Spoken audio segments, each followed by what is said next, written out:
아멘. 네, 오늘 말씀이 저와 여러분에게 최고로 응답받는 말씀 되기 원합니다. 아멘. 복음으로 온전히 합하라는 말씀입니다.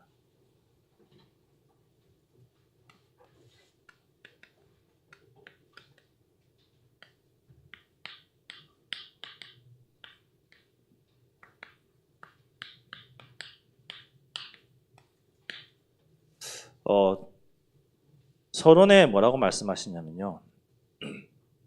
분쟁과 분열을 말씀하셨어요. 우리가 인생을 살다 보면요. 분쟁할 때 많습니다. 싸울 때 많습니다. 분쟁과 분열의 뜻이 뭔지 모르시는 분 없죠. 분열은요. 찢어져 나눔, 갈라진다는 뜻이고 분쟁은 말썽을 일으켜서 시끄럽고 복잡하게 다툰다는 말입니다. 우리가 교회 안에서 신앙생활 하다 보면은 나도 모르게 이파 나눌 때가 있고요. 사람 따라갈 때가 있고요. 또 내 의견과 맞지 않으니까 그것을 또 말썽을 일으켜서 크게 공론화시킬 때가 있죠. 큰 교회일수록 많이 있습니다. 하지만 복음 안에서 하나된 저와 여러분은 분쟁, 분열할 필요가 없습니다. 오늘 말씀에 나오는 이 고린도 교회, 이 고린도 교회가 왜 분쟁하고 분열했나? 고린도 교회의 분열의 이유가 고린도전서 1장 11절에서 12절에 나와 있습니다.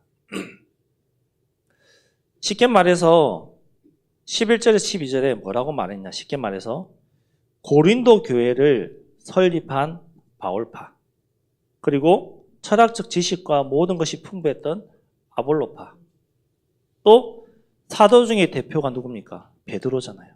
베드로파. 이 자신들만이 그리스도께 속한, 그러니까 한마디로 최고의 교회, 최고의 제자다. 나는 오른팔이요. 나는 또 영적 지식이 풍부한 사람의 또 오른팔이요. 이렇게 분쟁을 한 거예요, 교회 안에서. 그러니까 말도 안 되는 걸로 분쟁을 한 거죠. 다 그리스도인이고 복음 안에서 하나된 영적인 지체들이요, 가족들인데 내가 더 뛰어난 사람이다. 분쟁한 거예요. 저희 교회로 적용하자면은 원로 목사님파, 담임 목사님파, 부목사님파 이렇게 나눠지는 거예요. 말도 안 되는 거죠. 그렇게 분쟁하고 분열이 일어난 교회가 바로 고린도 교회입니다. 왜 분쟁하고 왜 분열합니까? 왜 정치적으로 사람 말에 의해서 갈라집니까? 이유는 하나밖에 없어요. 저와 여러분이 잘 아는 창세기 3장, 6장, 11장 이 문제 가운데 있기 때문에 그럴 수밖에 없는 거예요. 교회 안에서 있지만, 말씀 안에 있지만, 하나님 자녀지만 말씀 속에서 내가 누구인지를 놓치고 있다면, 하나님의 말씀 속에서 내가 인도받고 있지 않다면 창세기 3장 나 중심, 내 중심으로 자꾸 움직이려고 하는 거예요. 그러니까 의견을 내는데 내 중심으로 의견을 내죠. 내 의견과 맞지 않으니까 분쟁이 일어나고 싸우게 되고 분열이 일어나는 거죠. 물질 중심, 교회 나오지만 내가 잘 먹고 잘 살기 위해서, 내가 돈을 벌기 위해서, 내 이익을 위해서 교회 나오고 사람들을 대하는 말도 안 되는 것, 또 성공을 위해서, 사람들 앞에 보이기 위해서 내가 교회에서 열심히 헌신하고 봉사한다. 목사님들이나 중직자님들이 볼 때 저분은 정말 교회에 꼭 필요한 일꾼이야. 이런 눈으로 본다는 거죠. 창세기 3장, 6장, 11장 이 속에 있기 때문에 우리도 모르게 분열하게 되고 분쟁하는 것입니다. 여기서 빠져나온다면은 나를 내세울 필요가 없죠. 내가 잘 살아야 된다 내세울 필요가 없는 것입니다. 내가 성공해야 된다 내세울 필요가 없는 거예요.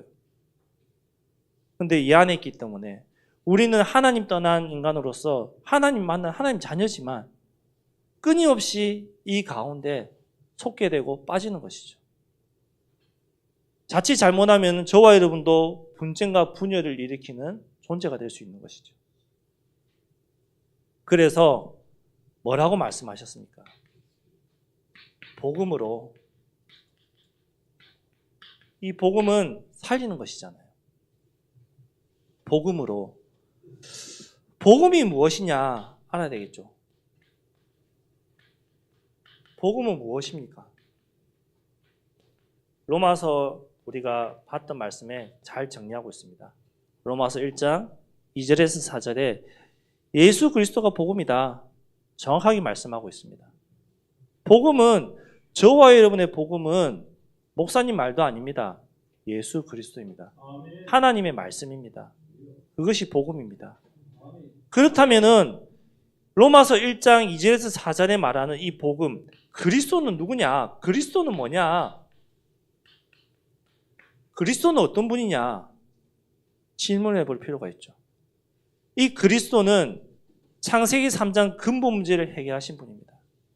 이 그리스도는 요한복음 14장 6절에 선지자 되십니다. 이 그리스도는 로마서 8장 1절에서 2절에 참된 제사장이 되십니다. 이 그리스도는 요한일서 3장 8절에 마귀의 일을 변하신 왕이 되십니다. 그분이 그리스도입니다. 그 그리스도가 예수님으로 오신 거죠. 그 예수를 믿는 것입니다. 저와 여러분의 운명, 창세기 3장, 6장, 11장 속에서 고통받아야 되고 분쟁해야 되고 싸워야 되는 이 운명에서 나를 살린 유일한 방법, 그리스도의 복음밖에 없는 것입니다. 이 복음은요, 제가 말씀드렸죠. 살리는 것이라고. 살리는 것입니다. 우리가 말씀 안에 있다가 예배생활, 신앙생활 하다가 보면은 낙심할 때가 있어요. 다 낙심해 본 적 있으실 거예요. 나도 모르게 낙심하고, 나도 모르게 상처받고, 나도 모르게 힘 빠질 때가 있어요. 공통점이 뭘까요? 사람 봐서 그래요. 사람을 믿었기 때문에 그래요. 하나님 말씀 바라보지 않고, 하나님 바라보지 않고, 저 사람을 통해서 내가 힘을 얻고, 저 사람에게 잘 보이기 위해서, 또 교회에서 인정받기 위해서 사람 봐서 그렇단 말이에요. 그러면은 조금만 실수하면 한 번은 용서가 되죠. 근데 계속해서 실수가 일어난다. 용서가 안 되는 거예요. 낙심하는 거예요. 좌절하는 거예요. 내 교회 다녀봤는데 똑같더라. 오히려 교회가 더 심하더라. 그렇게 되는 것이죠. 복음은 살리는 것입니다. 사람으로 살리는 것이 아니에요. 하나님의 말씀으로, 복음으로 살아나는 것입니다. 그렇기 때문에 교회 안에서 신앙생활 하시면서 사람 바라보지 마시기 바랍니다. 하나님 말씀 보시고, 하나님 말씀을 들으시고, 그 하나님 주시는 말씀 속에서 힘 얻으시고, 내가 날마다 살아나시기 바랍니다. 그러면은 분쟁, 분열 할 필요가 없습니다. 나타나지 않습니다. 왜? 나를 내려놨는데 내가 왜 나타나겠습니까? 나를 내려놓으시기 바랍니다. 자, 온전하게, 온전하다. 사전적인 의미로 보면은 본바탕 그대로, 고스란히란 뜻입니다. 본바탕 그대로, 고스란히. 우리가 창세기 3장 죄악 가운데서 영원히 죽어야 할 운명 사주 팔자 가운데서 하나님의 은혜로, 복음으로, 그리스도로 인하여 구원받은 하나님의 자녀가 되었습니다. 그렇죠? 그 하나님의 자녀로서 하나님 자녀답게 온전하게 본바탕 그대로 무엇을 해야 되느냐? 로마서 12장 1절에서 2절에 보면은 거룩한 산제물로 드리는 영적 예배드리려 했습니다. 하나님 앞에 영적인 예배를 드리려 했습니다. 하나님의 선하시고 기뻐하시고 온전한 뜻이 무엇인지 분별하는 영적인 예배. 예배를 통해서 내가 잘 살기 위해서, 내가 잘 먹고 잘 살기 위해서, 내 이익을 위해서 예배드리는 것이 아니라 주의 나라와 의를 위해서, 온전히 하나님의 나라를 위해서 하나님 앞에 거룩한 산제물로 영적 예배 드시기 바랍니다. 살아있는 제물로 내가 죽어야 되는 그 생각을 가지시고 살아있는 제물로 거룩한 영적 예배. 그럼 예배가 얼마나 중요한지, 어떻게 드려야 되는지 답이 나오는 것이죠. 예배를 통해서 하나님이 원하시는 것이 무엇인지 분별할 수 있는 눈을 가지시기 바랍니다. 예배를 통해서 하나님이 나를 통해서 하시고자 하는 것이 무엇인지 깨닫는 시간 되시기 바랍니다. 하나님의 자녀로 하나님의 뜻을 분별하시기 바랍니다. 저와 여러분 누가 뭐래도 이 하나님의 자녀들입니다. 그렇다면은 하나님이 원하시는 이 하나님의 뜻이 무엇인지를 알아야 되겠죠. 여기에는 우리 렘넌트들도 있지만 대부분 부모님들이잖아요. 부모님들이 자녀를 키울 때 그 자녀가 부모가 무엇을 원하는지 알고 행동할 때 부모는 다 해주고 싶거든요. 정말 다 해주고 싶거든요. 그렇듯이 우리가 영적인 하나님의 자녀로서 하나님의 뜻이 무엇인지 분별하고 하나님이 원하는 것이 무엇인지 깨닫고 그 하나님이 원하는 삶을 산다. 생각해 보십시오. 전능하신 하나님이 우리 아버지신데 하나님 다 책임지신다니까요. 그러면서 우리는 어떤 예배를 드려야 되냐? 어떻게 행해야 되냐?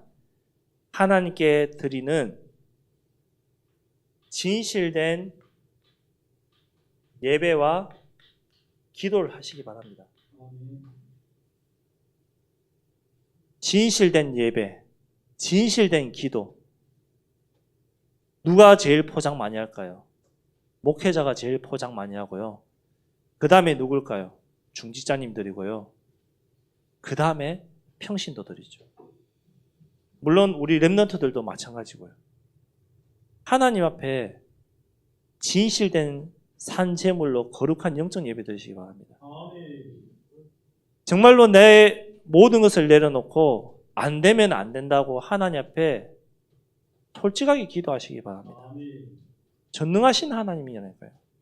나의 생사하복 모든 것을 주관하신 하나님이시고 내가 무엇이 필요한지, 내가 어떤 위기에 있는지, 어떻게 살아가는지 누구보다도 잘 아는 하나님이시네요. 그 하나님 앞에 진실되게 기도하시기 바랍니다. 안 되면 안 된다. 하나님 나 화나면 화난다. 짜증나면 짜증난다. 솔직하게 기도하시기 바랍니다. 포장하지 마세요. 하나님 앞에 우리는 포장할 필요가 없습니다. 내 자녀들이 포장하고 있는지 하는 척 하는지 부모들은 보면 알잖아요. 하나님도 아시거든요. 하나님의 자녀인 누구누구가 지금 포장하고 있는지 정말로 솔직하게 내려놓고 있는지 하나님 아시거든요. 그 하나님 앞에 보이기 위해서 새벽에 나와서 기도하는 것이 아니라 진실되게 하나님의 은혜를 간구하는 기도하시기 바랍니다. 보이기 위해서 중직자로서 나와서 예배드리는 것이 아니라 하나님의 은혜를 얻기 위해서 하나님 주신 힘을 얻기 위해서 나와서 드리는 예배드리시기 바랍니다. 그래서 우리는 어떻게 해야 되냐? 합하랬습니다. 합하다. 여럿을 한데 모으다. 즉 원넷을 말하는 것이죠. 복음으로 하나 되시기 바랍니다. 말씀으로 하나 되시기 바랍니다. 로마서 우리가 얼마 전까지 계속 로마서를 봤잖아요. 로마서 12장 4절에서 8절에 보니까요. 한 몸이요 한 지체라고 말씀하고 있어요.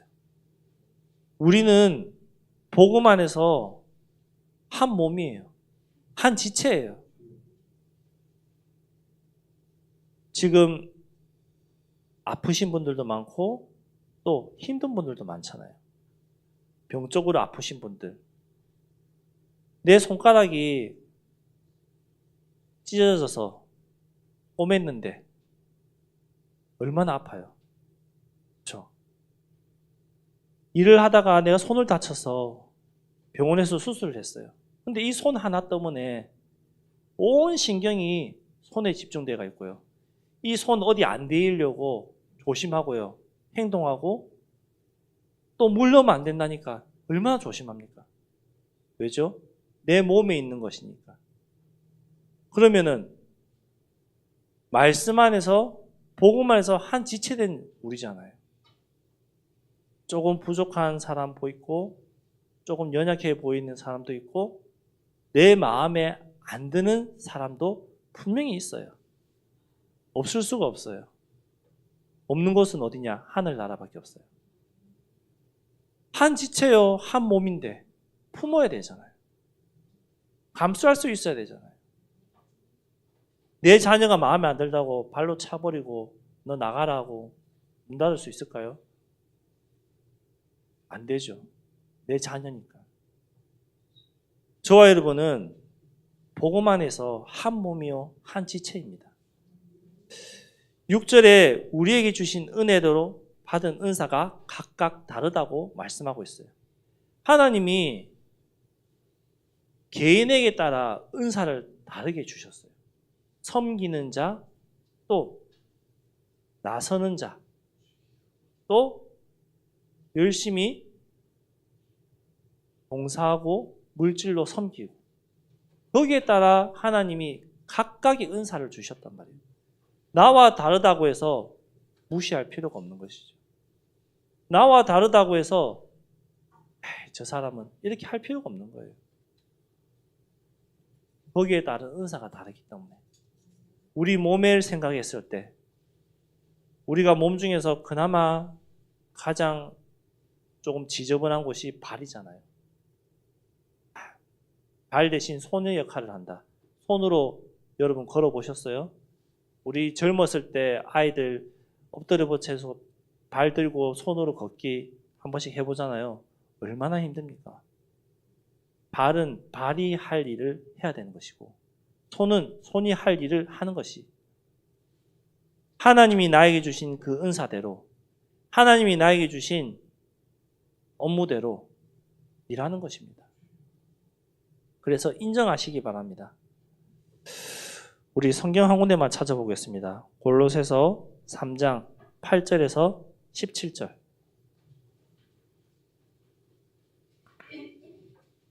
(8절에서) 17절.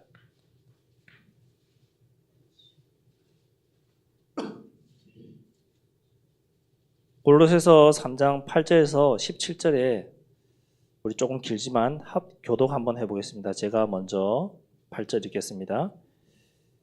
이제는 너희가 이 모든 것을 벗어버리라. 곧 분한과 노여움과 악의와 비방과 너희 입의 부끄러운 말이라.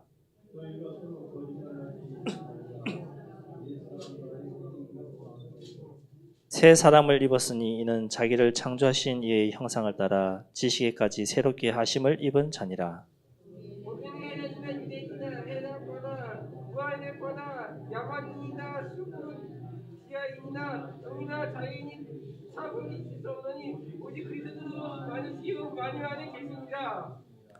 그러므로 너희는 하나님이 택하사 거룩하고 사랑받는 자처럼 긍휼과 자비와 겸손과 온유와 오래 참음을 옷 입고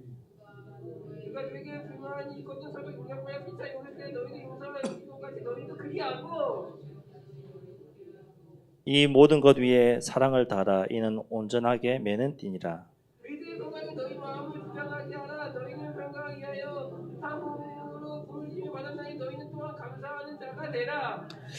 우리 두 절 같이 있습니다. 그리스도의 말씀이 너희 속에 풍성히 가하여 모든 지혜로 피차 가르치며 권면하고 시와 찬송과 신령한 노래를 부르며 감사하는 마음으로 하나님을 찬양하고 또 무엇을 하든지 말이나 일이나 다 주 예수의 이름으로 하고 그를 힘입어 하나님 아버지께 감사하라. 아멘. 우리가 새로운 존재가 됐습니다. 복음으로 10절에 새 사람을 입었으니 이는 자기를 창조하신 이의 형상을 따라 지식에까지 새롭게 하심을 입은 자니라. 새롭게 되었어요. 복음으로, 하나님의 말씀으로 새롭게 된 우리는 다 다르단 말이에요. 헬라인이나 유대인이나 할라파나 다 다르단 말이에요. 내가 살아온 배경, 환경 다 다르단 말이에요. 다 다른데 하나님이 택하신 그 은혜로 사랑받았기 때문에 우리는 참을 수 있어야 되고 용납할 수 있어야 되고 용서할 수 있어야 되고 어떻게? 주께서 너희를 용서하신 것 같이 너희도 그리하라고 말씀하고 있고요. 14절에 이 모든 것 위에 사랑을 더하랬습니다. 그러면서 마지막에 뭐라고 했죠? 주 예수의 이름으로 하고 그를 힘입어 하나님 아버지께 감사하랬어요. 영적인 한 가족 된 것을 하나님 앞에 감사하시기 바랍니다. 요한복음 15장에 포도나무 비유를 하셨어요. 예수님이 포도나무 비유를 하셨어요. 포도나무에 가지가 붙어 있으면 자연스럽게 열매 맺게 되어 있습니다. 그 가지에, 그 나무에 땅에 비료를 주고 물을 주고 병충해가 없고 충분한 햇빛을 받으면요 자연스럽게 과실을 맺게 되어 있습니다. 우리가 그리스도 앞에 하나님의 말씀 앞에 딱 붙잡혀 있고 말씀을 붙잡고 있고 그리스도 안에만 있으면요 내 의지와 상관없이 하나님은 나를 통해서 열매 맺어 가실 것입니다. 그것이 하나님의 능력입니다. 가지가 자기가 열매 맺기 위해서 막 어떻게 하지는 않거든요. 나무 뿌리에서 영양분이 올라오고 광합성이 일어나고 그렇게 해서 열매 맺잖아요. 그렇듯이 하나님의 말씀 속에만 있고 그 말씀 속에서 내가 감사하고 하나 되고 다름을 인정하고 돕고 하나님 뜻에 합한 자가 된다면은 하나님이 나를 통해서 열매 맺어 가실 것입니다. 영적인 원네스입니다. 영적인 한 가족이라니까요. 우리는 따로 살지만 영적인 한 가족이에요. 그 원네스라는 의미를 잘 생각해 보시기 바랍니다. 영적인 원네스를 이루셔야 됩니다. 영적인 한 가족으로 원네스를 이루셔서 우리가 할 것은 무엇이냐? 결론적으로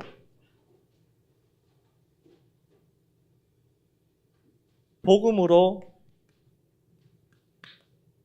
할 것인데요. 행할 것.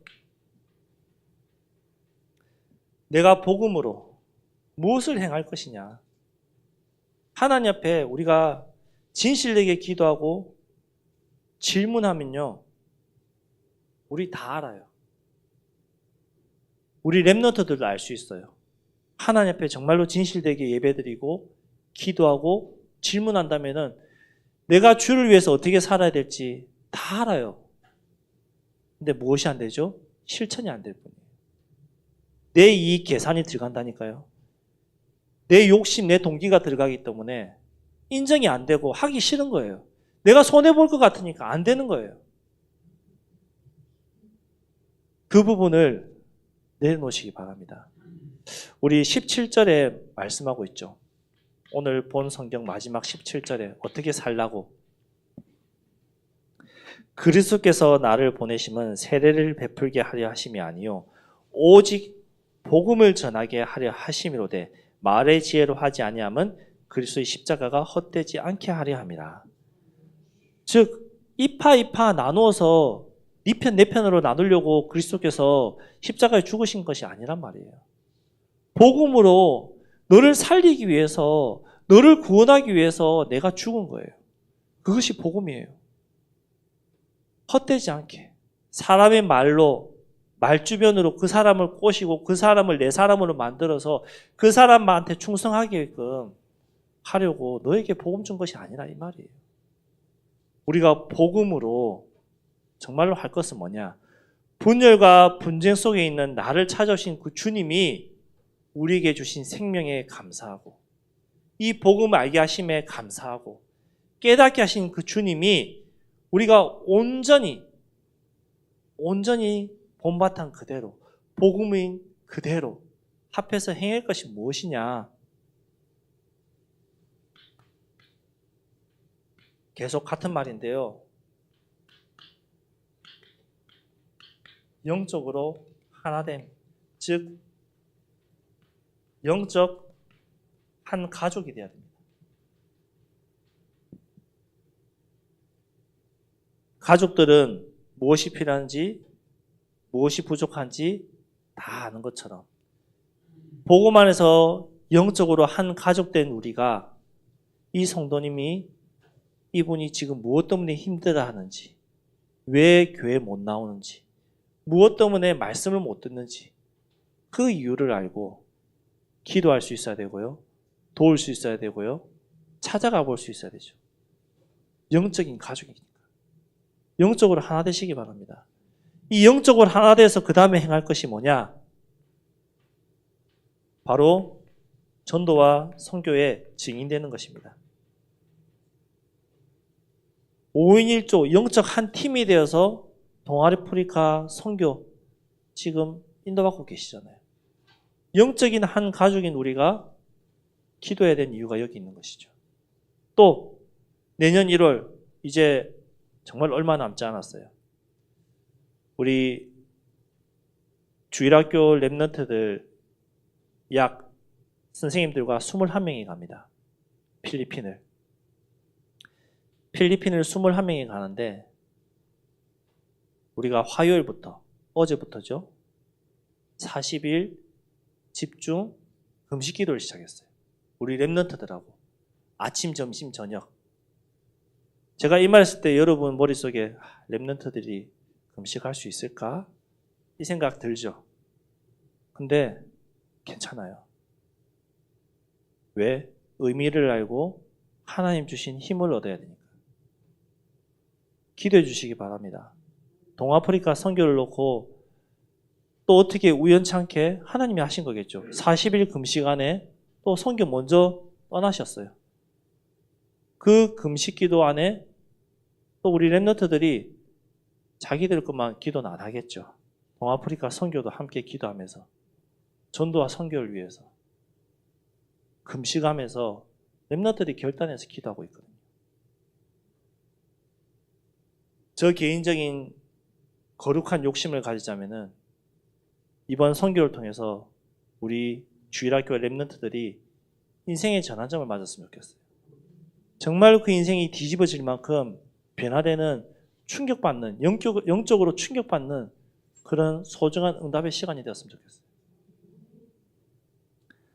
소수만 응답받고 와도 되거든요. 그러면 그 소수가 밑에를 이끌고 갈 수가 있거든요. 정말로 전도와 선교를 놓고 우리가 영적으로 하나 되어서 기도해야 됩니다. 마지막으로 하나님 앞에서 모든 것을 하나님 앞에서 행하시기 바랍니다.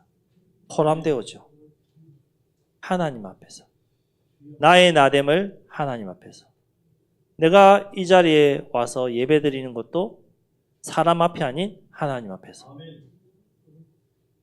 내가 하루를 살아가고 내가 한 주를 지나가면서 주일날 예배드리러 가는 것도 중직자이기 때문에 눈도장 찍기 위해서 가는 것이 아니라 하나님 앞에서.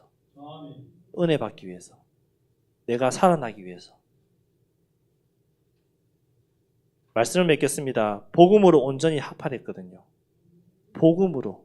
나를 살리는 복음으로 우리가 온전하게 하나 되어서 뭐 해야 되겠습니까? 전도 선교해야 되잖아요. 연약한 성도들 돌봐야 되잖아요. 복음으로 온전히 하나 되는 우리 충주예전교회 모든 성도님 되기를 그리스도 이름으로 축복합니다. 기도하겠습니다. 하나님 감사합니다. 복음으로 온전히 합하여서 하나님이 원하시는 전도와 선교를 하고 하나님이 가장 원하시는 현장 가운데 있고 또 연약한 성도를 돌보고 하나님 앞에 진실되게 서는 우리 충주예전교회 모든 성도님들과 렘넌트 될 수 있도록 하나님 축복하시고 인도하여 주옵소서. 계속되는 동아프리카 선교여정과 또 남아있는 필리핀 선교여정 속에 하나님이 은혜 주셔서 하나님이 하셨다고 말할 수밖에 없도록 그 응답받는 증인들로 설 수 있도록 우리 선교팀들을 축복하여 주옵소서. 감사를 드리며 예수님 이름으로 기도드렸습니다. 아멘.